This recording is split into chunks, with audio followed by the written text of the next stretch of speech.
ദിയ കൃഷ്ണയുടെ സ്ഥാപനത്തിലെ സാമ്പത്തിക തട്ടിപ്പിൽ കുറ്റപത്രം തയ്യാറാക്കി ക്രൈംബ്രാഞ്ച്. ദിയയുടെ സ്ഥാപനത്തിലെ മുൻ ജീവനക്കാരാണ് കേസിലെ പ്രതികൾ. ദിയ അറിയാതെ പ്രതികൾ സ്വന്തം അക്കൗണ്ടിലേക്ക് 65 ലക്ഷത്തോളം രൂപ മാറ്റിയതായും പിന്നീട് ഈ തുക പങ്കിട്ടെടുത്തതായും കുറ്റപത്രത്തിൽ പറയുന്നു. സ്ഥാപനത്തിലെ ജീവനക്കാരികളായ ദിവ്യ, രാധാകുമാരി, വിനീതയുടെ ഭർത്താവ് ആദർശ് എന്നിവരാണ് പ്രതികൾ. വിവരങ്ങളുമായി സാരംഗ് സുധാകരൻ ചേരുന്നുണ്ട് തിരുവനന്തപുരത്ത് നിന്ന്. സാരംഗ്, ഏറെ ചർച്ച ചെയ്യപ്പെട്ടൊരു വിഷയം കൂടിയാണ്. കാരണം ദിയക്കെതിരെ കള്ളപ്പരാതി കൊടുക്കുന്നു, കേസും മറ്റു നടപടികളും ഉണ്ടാകുന്നു. ഒടുവിലാണ് അത് കള്ളപ്പരാതിയാണെന്ന് പോലീസിൻ്റെ അന്വേഷണത്തിൽ, ക്രൈംബ്രാഞ്ചിൻ്റെ അന്വേഷണത്തിൽ വ്യക്തമായത്. ഇപ്പോൾ ക്രൈംബ്രാഞ്ച് സമർപ്പിച്ചിരിക്കുന്ന കുറ്റപത്രത്തിൽ എന്തൊക്കെ കാര്യങ്ങളാണ് വ്യക്തമാക്കുന്നത്?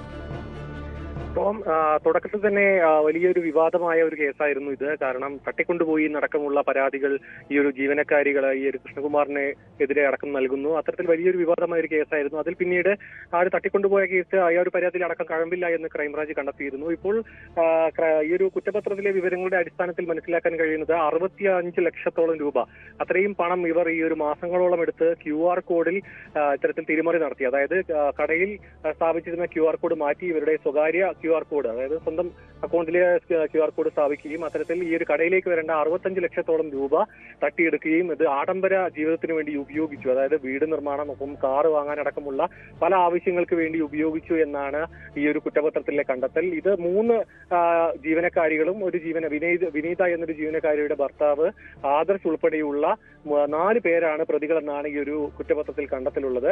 അത് മാസങ്ങളോളമുള്ള കൃത്യമായ പദ്ധതിയിലൂടെ ഗൂഢാലോചനയിലൂടെയാണ് ഈ ഒരു പണം കണ്ടെത്തിയത്, ഈ ഒരു പണം തട്ടിയെടുത്തത്. മാത്രമല്ല ഈ ഒരു ചതി, വഞ്ചന കുറ്റം, ഒപ്പം ഈ പണം തട്ടിയെടുത്തു എന്നടക്കമുള്ള കുറ്റങ്ങൾ ചുമത്തിക്കൊണ്ടാണ് ഇപ്പോൾ കുറ്റപത്രം സമർപ്പിച്ചിരിക്കുന്നത്. ഇതിനൊപ്പം തന്നെ ഇവർ തിരിച്ചു നൽകിയ ഒരു കേസിന്റെ അന്വേഷണവും ക്രൈംബ്രാഞ്ച് ഏകദേശം പൂർത്തീകരിച്ചിട്ടുണ്ട്. അതിൽ അതായത് ഈ ഒരു കൃഷ്ണകുമാർ അടക്കമുള്ള ഒരു സംഘം ഇവരെ തട്ടിക്കൊണ്ടുപോയെന്നും തടങ്കലിൽ വെച്ചെന്നും അത്തരത്തിൽ ഭീഷണിപ്പെടുത്തി, മാത്രമല്ല ഈ ഒരു ദിയയുടെ ഭർത്താവ് അടക്കം മോശമായി പെരുമാറി എന്നടക്കമുള്ള ആരോപണങ്ങളടക്കം ഈ ഒരു ജീവനക്കാരികൾ ഉന്നയിച്ചിരുന്നു. അതിൽ കഴമ്പില്ല എന്ന തരത്തിലായിരുന്നു പോലീസിന്റെ കണ്ടെത്തൽ. ഇതൊരു തിരിച്ചൊരു കേസ് നൽകാൻ വേണ്ടി മാത്രം നടത്തിയ ഒരു ആരോപണം, അത്തരത്തിലൊരു പരാതി മാത്രമായിട്ടാണ് പോലീസ് ഈ ഒരു പരാതിയുടെ അടിസ്ഥാനത്തിൽ നടത്തിയ അന്വേഷണത്തിൽ ലഭിച്ച കണ്ടെത്തൽ.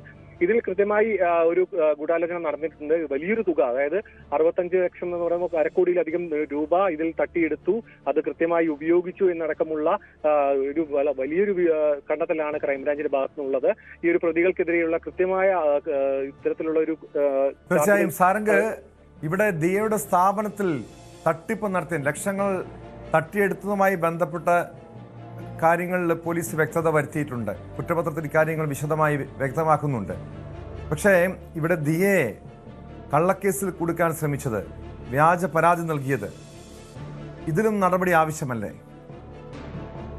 തീർച്ചയായും. കാരണം ഈ ഒരു പരാതി തുടക്കത്തിൽ തന്നെ ഒരു പരാതിയുമായി കൃഷ്ണകുമാർ രംഗത്തേക്ക് വരികയും ഉടൻ തന്നെ ഇത്തരത്തിൽ തങ്ങളെ തട്ടിക്കൊണ്ടുപോയി എന്നടക്കമുള്ള വലിയ ആരോപണങ്ങൾ ഉന്നയിച്ച് മാധ്യമങ്ങളുടെ മുന്നിലടക്കം അവർ ഉന്നയിക്കുന്നു. തുടർന്ന് പോലീസിൽ പരാതി നൽകുന്നു.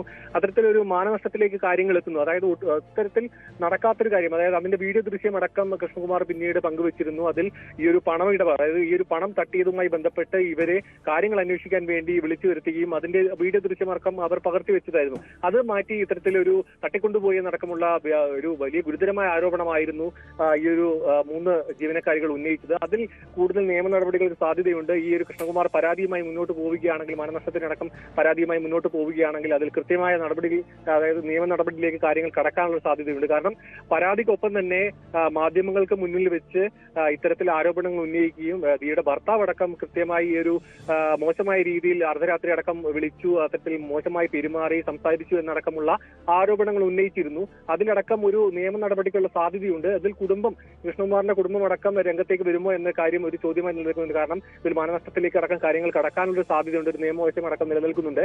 അതുകൊണ്ട് തന്നെ ഈ ഒരു കൃഷ്ണകുമാറിന്റെ നിലപാടായിരിക്കും ഇതിൽ പ്രധാനമായിട്ടുള്ളത്. ഈ ഒരു സാമ്പത്തിക തട്ടിപ്പുമായി ബന്ധപ്പെട്ട കൃത്യമായ വിവരങ്ങൾ ശേഖരിച്ചുകൊണ്ടുള്ള കുറ്റപത്രമാണ് ഇപ്പോൾ സമർപ്പിക്കാൻ പോകുന്നത്. ഈ ഒരു കേസിൽ, അതായത് ഒരു മാനനഷ്ടമായി കണക്കാക്കപ്പെടുന്ന ഈ ഒരു ആരോപണങ്ങൾ കുടുംബത്തിന്റെ നിലപാട്, കൃഷ്ണകുമാറിന്റെ അടക്കം നിലപാട് വ്യക്തമാക്കിയതിനു ശേഷമായിരിക്കും പോലീസിന്റെ കൂടുതൽ നടപടികൾ.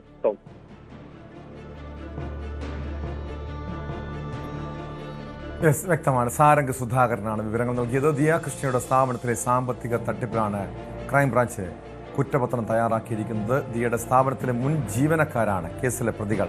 ദിയെ അറിയാതെ പ്രതികൾ സ്വന്തം അക്കൗണ്ടിലേക്ക് 65 ലക്ഷത്തോളം രൂപ മാറ്റിയതായും ഈ തുക പങ്കിട്ടെടുത്തതായും കുറ്റപത്രത്തിൽ